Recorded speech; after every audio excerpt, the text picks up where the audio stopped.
Questa siamo alla seconda edizione, siamo partiti a livello veneto con questa rassegna dei bisi, un prodotto minore che però ha le sue peculiarità e il suo radicamento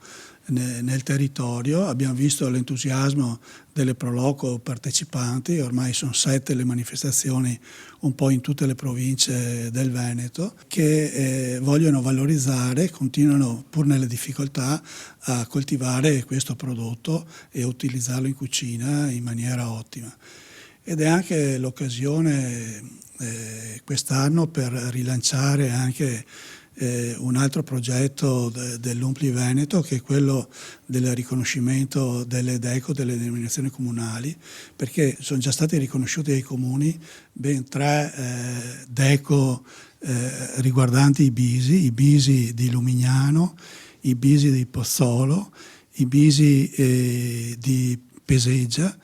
e ci sono depositate in Regione 2 proposte di legge, ottime proposte di legge fatte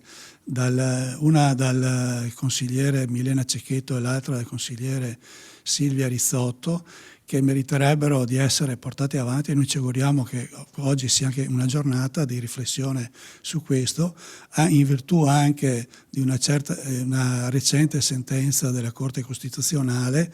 che ha riconosciuto come legittime queste denominazioni comunali decretate dai consigli comunali e dai sindaci, e per nulla in contrasto con le denominazioni europee di IGP e DOP. E questa è un'importante sentenza che dà, noi ci auguriamo, il via libera per il riconoscimento di tutti questi prodotti minori del Veneto, che poi le Proloco sono impegnate insieme con i comuni a valorizzarli e a continuare a produrli, che non si perdano per strada.